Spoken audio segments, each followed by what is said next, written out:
Napagdesisyon na naming ayusin ang paliguan dito sa amin na nasira ng bagyo dahil summer na at sobrang init na ng panahon.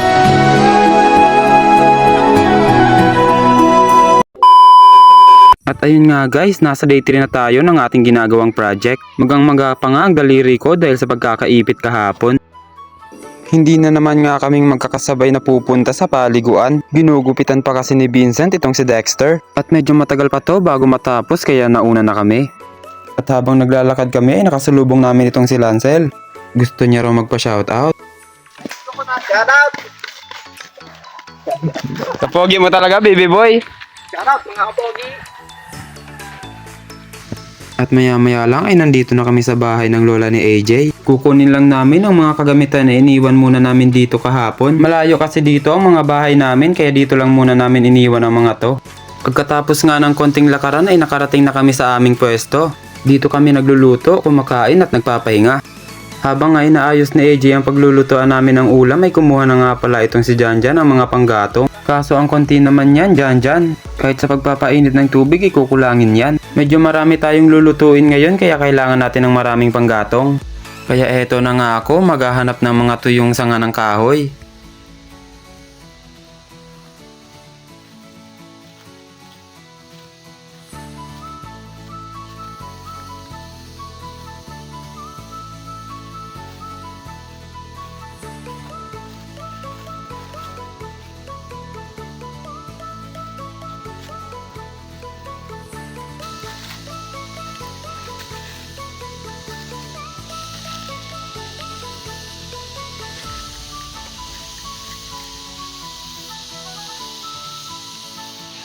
Ito na nga guys ang lahat ng mga panggatong na nakuha ko. Pero ito palang si Pindit ay mas marami ang nakuha kaysa sa akin. At sinimulan na nga niya itong pagputol-putulin. Gamit ang itak na may perman nila lapu-lapu. Pero hindi lang pala panggatong ang wala kami. Hindi rin pala kami nakapagdala ng buko na gagamitin naming panggata para sa lulutuin naming gulay. Kaya maghahanap na muna kaming tatlo ni na Pindit at Janjan. At dito nga akala ko ay may nakuha na agad itong si Pindit. Kaso bigla niyang tinapon kasi bulok na daw pala yun. Sayang. Dito naman sa nyug na to habang tinitignan namin sa ilalim ay may nakita ulit itong si Pindit. Nice one, Pindit. Kaso tinapon niya ulit, bulok na naman daw pala. Sinubukan naman naming maghanap dito sa medyo malayo, baka sakaling swertehin kami. Tamang tingin-tingin lang sa damuhan baka may nakatago. Sana makahanap na kami. Napalingon nga lang ako dito sa kabila at biglang may nahanap na agad itong si Pindit. Siguraduhin mong hindi na yan bulok ha. Kinuha niya na nga ito at sinubukang alugin. At ayun, positive guys, hindi na bulok. At habang tinatanggalan ni Pindit ng balat itong buko ay may napansin akong mga paparating. Akala ko sina Dexter, Vincent at Boy Tapang na. Ibang tao pala.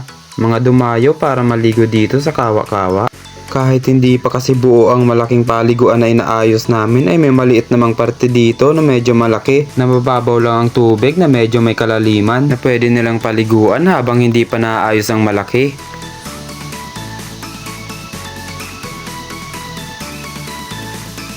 Ilang minuto nga lang ang nakalipas, hindi pa nga tapos si Pindit sa pagbabalat ng buko ay nandito na ang mga inaantay namin.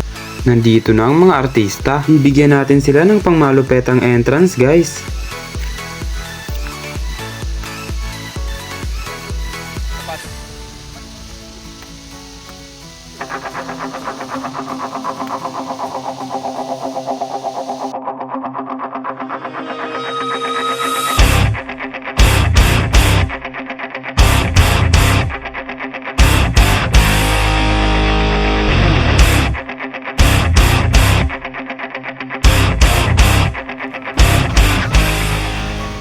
Grabe ang angas ng entrance nyo. Bagay na bagay kay Boy Tapang.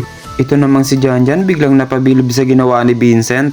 Nakita nyo ba yun guys? Kung hindi ay papakita ko sa inyo ang ginawa niya.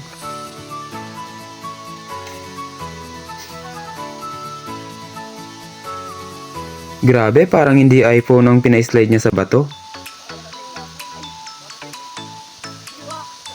Maya-maya lang itong si Ambit ay magkukudkud na ng nyog. Siya ang naka-assign dito kasi kaya niya itong tapusin sa loob ng 2 segundo.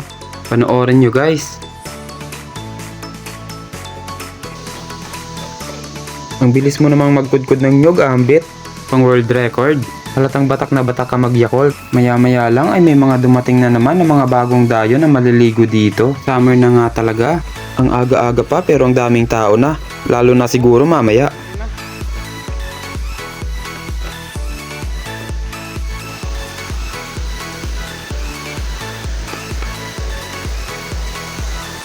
Napakasipag mo talaga, boy tapang, dapat kang tularan. Kahit hindi utusan ay may pagkukusa.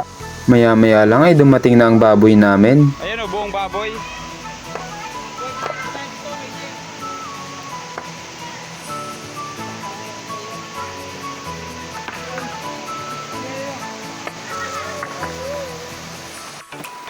Ito nga pala ang nagawa naming riprap kahapon.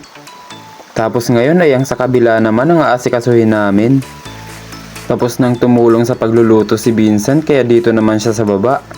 Ito namang si Uyot, tamang linis lang ng baboy namin na kulay green. Wala na tayong masyadong ganap kaya mag timelapse naman tayo.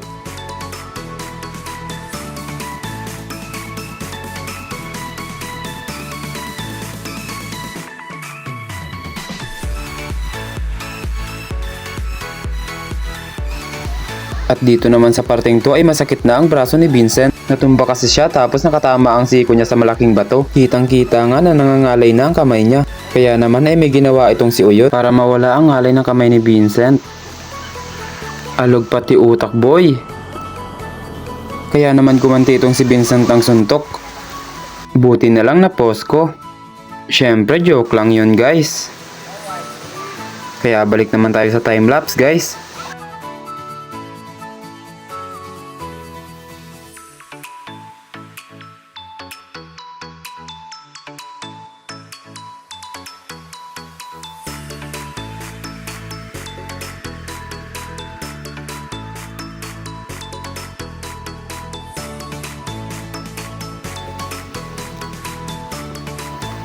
Itong napakalaking bato naman ang plano naming alisin dito, guys, kasi nakaharang to. Sobrang bigat, parang hindi na maaalis. Hindi kinakaya ni AJ at ni Vincent. Maya-maya lang inaisipang linisin ni Pindet ang palibot ng bato na to para makagalaw sila ng maayos.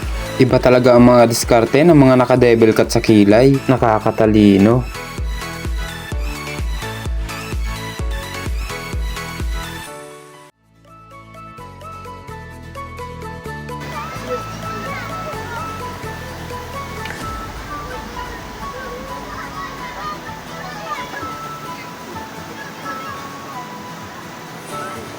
At ayun, naurong na nga nila. Kanina parang hindi magagalaw pero ngayon naurong na.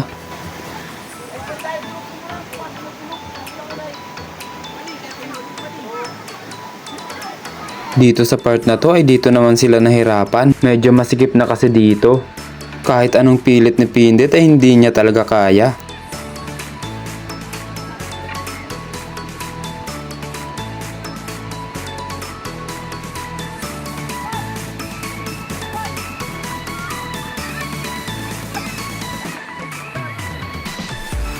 Sinubukan nga dito, guys, ni AJ na buhatin mag-isa ang batong yan para magamit na daw sa tunay na laban ang pag-gym niya. Guyod ka tayo.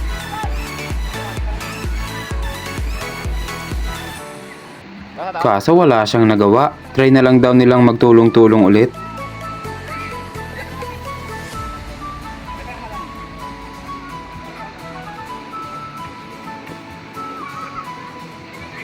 Sige. Patong, Pindet, butang ibato, patingal.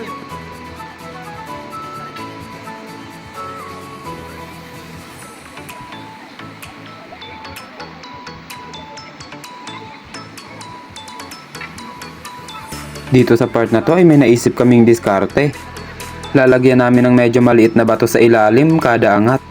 Kaya pagkaangat dito ni AJ at ni Vincent ng malaking bato na yan ay nilalagyan agad ni Pindet.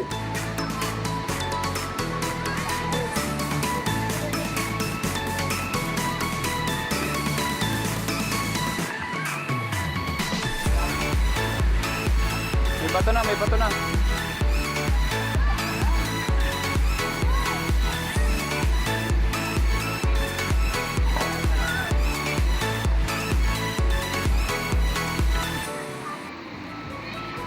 Ayun, effective.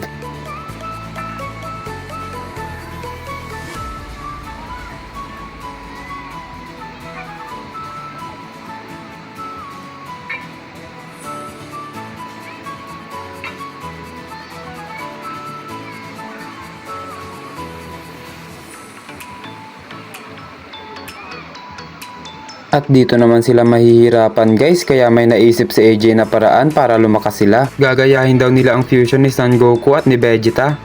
Tingnan natin kung magagawa nila guys.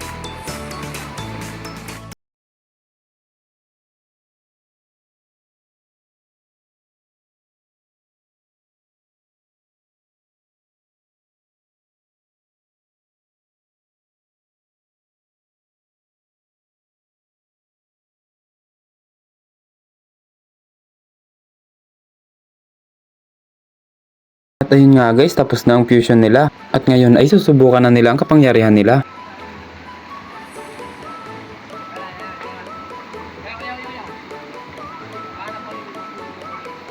At ayun, lumakas nga talaga itong si AJ. Effective ang fusion.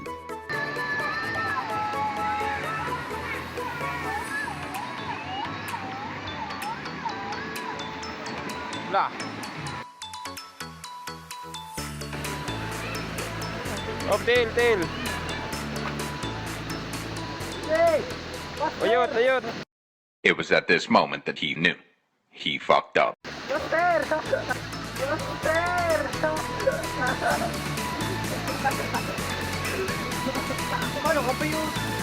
Dito nga sa part na to, dumating na ang bida. Siya talaga ang inaantay kanina pa. Hindi na sana nag-fusion itong dalawa. Kasalanan mo to, boy tapang.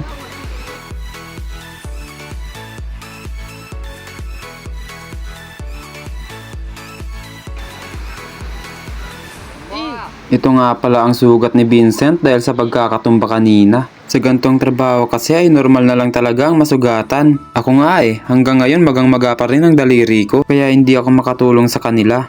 Bawi na lang kapag hindi na maga ang daliri ko. Sana bukas okay na to.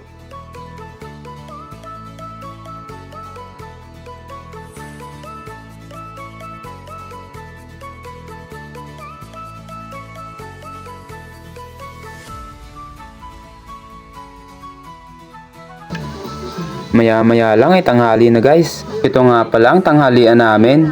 Sinigang na baboy at saka gulay na langka.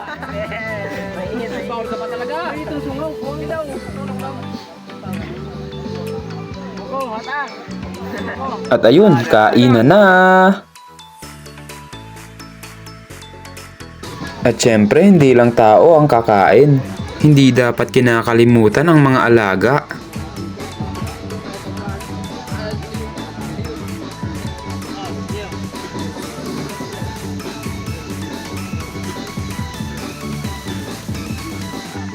Napakaraming tao ngayon dito guys. Hindi ko na mabilang. Paano pa kaya kapag natapos na itong ginagawa naming project?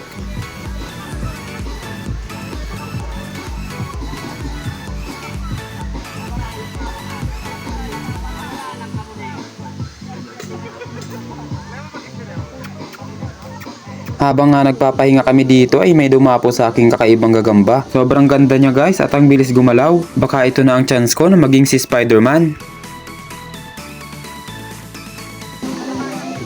At ayun, tapos na ang lunch break. Back to work na ang mga kupal.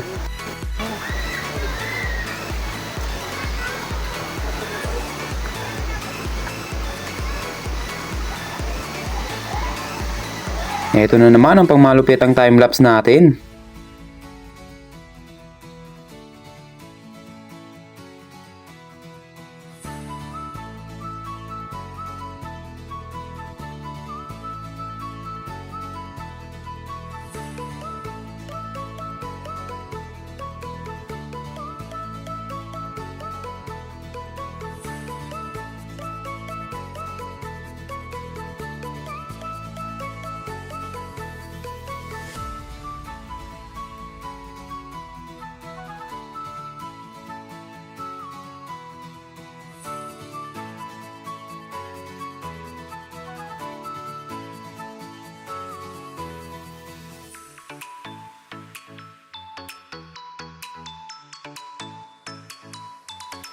Ito na nga pala guys ang katapusan ng aming day 3 sa ginagawa naming project. Sobrang dami pang gagawin pero at least marami nang nagawa namin.